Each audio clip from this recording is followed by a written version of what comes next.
Let's go. 10 seconds to kick off. I'm looking down the field trying to figure out who I'ma pick off. Right here, right now is the time and the place, and I'ma put his helmet to the other side of his face.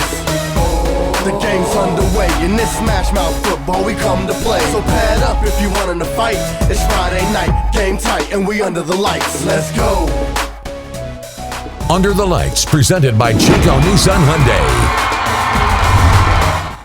Welcome in to Under the Lights, presented by Chico Nissan Hyundai. I'm Matthew Kerr Wilson. And I'm Howie Gordon. Tonight we've got a loaded lineup of high school football games from all across Northern California, including our Game of the Week. And later in the show, Howie, don't miss it, our Plays of the Week, the biggest hits, the highlight reel throws, and the touchdowns that lit up the scoreboard. It's a big night under the Friday night lights. The stands are packed, the bands were rolling, and the energy was electric. So buckle up, because here comes the action. And Orland coming into this one loaded with experience on the offensive side and defensive side of the ball. 22 seniors, Howie, upwards of 20 juniors, if you can believe that. They were stacked. Shasta coming in off stacked next year too. Yeah, coming in off a big win against Eureka, 40-23. Let's get right to the action. It was a slow start to the game for both teams. That's until the Wolves bobbled a snap, resulting in a frenzy for the football that ends with the Trojans recovering it on Shasta's side of the field. A few plays later, Orland capitalizes on the mistake with quarterback Luke Shagger, keeping it himself and taking it in for the score. The Wolves couldn't quite get to the end zone on their first possession, instead settling for a field goal to make it 7-3.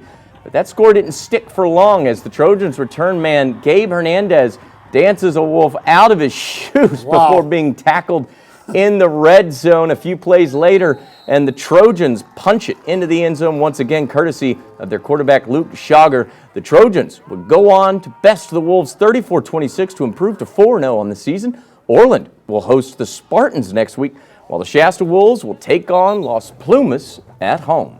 If that was touch football, he would have scored. Wow, yeah, right? Great run. All right, so taking on Tracy, the Vikings take to 2-1 on the season. Connor Witzel back to receive the punt, fields it clean, makes a move, and look at him go. Witzel racing down the sideline. And there he is. There he is. They finally get him. Yeah, there he goes. Oh, man, at the 40-yard line. Braden Wincoop takes us. Oh, no, we're not there yet. He's still going. Oh, no. Off to Titus Andrews, and Titus powers his way inside, dragging defenders all the way down to the 1-yard line, and that's all he needed on the very next snap. Andrews finishes the drive himself, punching it in for the touchdown. The Vikings roll in this one for a victory to the tune of 35-16. Congrats to the Vikings. Yeah, they needed that lap. After the Vikings have had rough go of it with some injuries, but they always finish strong in the season. You know, the Vikings always have more in the tank. So Pleasant Valley, that was a huge win for them, Howie, absolutely. Oh, that's huge. It's time for Action News Now, Game of the Week. All right. The Corning Cardinals off to a fantastic start. Matthew has control every facet of each game heading into this matchup. Yeah, they do. Caleb Flournoy, senior running back, linebacker, he's averaging 154 yards a game, not to mention 11 tackles a game. The senior's having a great year, a monstrous season so far. Ashton Waby going to try and get things going on the first drive, but there's that defense of Corning, Howie. The Cardinals snuffing out any yardage on the play. Ensuing play, Ashton Wibby going to keep the ball here and slide for a first down. A heads-up playmaking by the 5'9 senior. Later in the first, remember the name. Oh, my goodness. Are you kidding me? Ivan Jones of Corning. He takes that hit. That's a hard hit.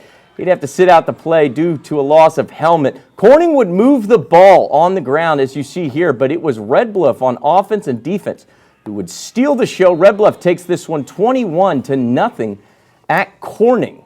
So, surprised by the score, Howie? It's week 4. Some teams get off to a different start than others, but now it's going to happen here and there. Yeah, and we had both teams that got off to a very strong start. Coming in tested. Yeah. Red Bluff needed to prove they could put points on the board tonight, and they did. Congrats to Red Bluff. Now we'll take a look back at our scores from around the area. Again, the Orland Trojans got a 34-26 win against the Shasta Wolves. And Pleasant Valley got a big home win against Tracy with a score of 35-16. A lot of great games on the week. And don't go anywhere. We've still got a lot more football left to go. Dun, dun, dun, dun. And we're not just covering the action on the field, but also those on the sidelines cheering their teams to victory. We'll reveal our cheerleaders of the week. Gotta love the cheerleaders.